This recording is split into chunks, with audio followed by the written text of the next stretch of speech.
नमस्कार साथियों, स्वागत है आपका नो यू चैनल पर। दिल्ली के इतिहास पर आधारित इस खास ऑडियो बुक सीरीज में आज हम आपको लेकर चलेंगे एक अद्भुत यात्रा पर, दिल्ली की हजारों साल पुरानी कहानियों में उस दिल्ली की जो सिर्फ एक शहर नहीं बल्कि भारत के इतिहास की धड़कन है। तो आइए शुरुआत करते हैं दिल्ली सल्तनत के गौरवशाली और संघर्षपूर्ण युग से। दिल्ली हमारे देश की राजधानी, राजनीति और संस्कृति का हृदय स्थल। यमुना नदी के किनारे बसी यह नगरी हजारों सालों से शक्ति, संस्कृति और सत्ता का प्रतीक रही है। जिस प्रकार रोम यूरोप की सभ्यता का केंद्र था, उसी प्रकार दिल्ली भारतीय सभ्यता का गौरव रही है। पंडित जवाहरलाल नेहरू ने दिल्ली को a very ambitious and nurturing nursery of Republic कहा था। यहां हर गली, हर पत्थर पर इतिहास की कहानियां बिखरी पड़ी हैं, सत्ता के उत्थान और पतन की, प्रेम और बलिदान की। महाभारत से दिल्ली की शुरुआत, इंद्रप्रस्थ दिल्ली का सबसे पहला उल्लेख हमें मिलता है महाभारत में, जब कुरुवंश ने इंद्रप्रस्थ नगरी बसाई थी। यही इंद्रप्रस्थ समय के साथ बदलते बदलते आधुनिक दिल्ली का मूल बना।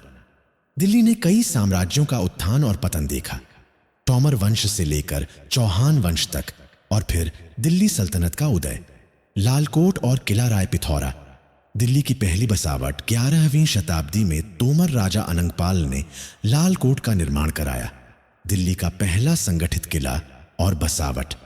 तोमर वंश का यह गढ़ बाद में चौहान वंश के हाथों में चला गया, जहां पृथ्वीराज चौहान ने इसे मजबूत किया और किला राय पिथौरा का निर्माण कराया। आज भी मेहरौली क्षेत्र में इसके अवशेष देखने को मिलते हैं। कहा जाता है अनंगपाल ने मशहूर लौह स्तंभ, आयरन पिलर को भी इधर स्थापित किया था, जो भारतीय धातुकला का अद्भुत उदाहरण है।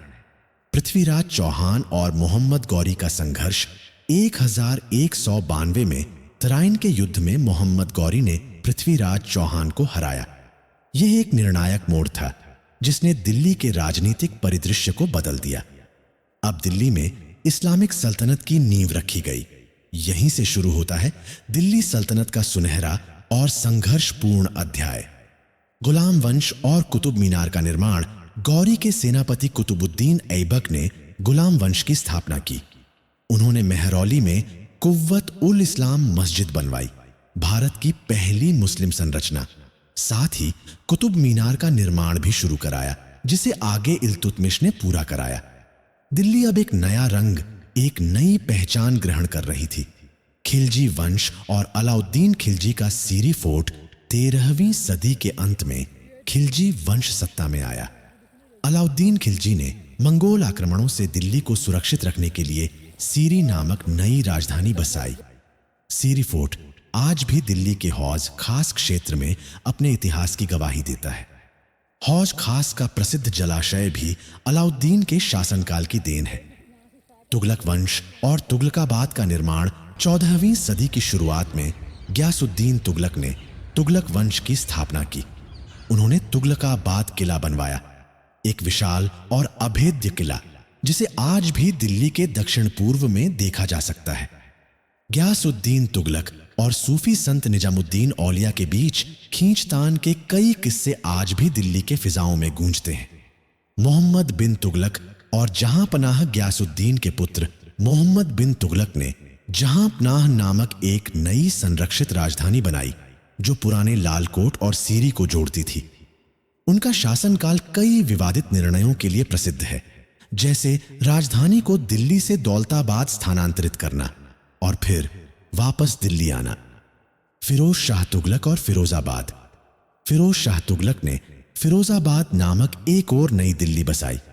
उन्होंने सिंचाई व्यवस्था, मस्जिदों और अस्पतालों का जाल बिछाया। उनके कार्यकाल में दिल्ली सल्तनत ने एक सांस्कृतिक और प्रशासनिक उन्नति देखी। दिल्ली सल्तनत का पतन और नई सुबह 15वीं सदी के अंत में दिल्ली सल्तनत का पतन शुरू हो गया, जिसके बाद मुगलों के उदय ने दिल्ली को फिर एक नई शक्ल दी। लेकिन दिल्ली सल्तनत ने भारत की राजनीति, संस्कृति और समाज पर जो प्रभाव छोड़ा, वह आज भी अटूट है। दोस्तों, दिल्ली सिर्फ एक शहर नहीं, यह इतिहास की जिंदा किताब है। हर गली, हर किले में एक कहानी दफन है। हर पत्थर पर वक्त की छाप है। दिल्ली ने हमेशा खुद को नया रूप दिया, कभी सल्तनत के रूप में, कभी सत्ता के केंद्र के रूप में और आज भी देश की धड़कन के रूप में। अगर आपको हमारी यह भारतीय इतिहास सीरीज पसंद आई हो तो हमारे चैनल नो यू को जरूर सब्सक्राइब करें। कमेंट्स में बताइएगा कि दिल्ली के इतिहास का कौन सा हिस्सा आपको सबसे रोमांचक लगा। अगली कहानी में फिर मिलेंगे एक नई यात्रा पर। तब तक के लिए अलविदा। जय हिंद।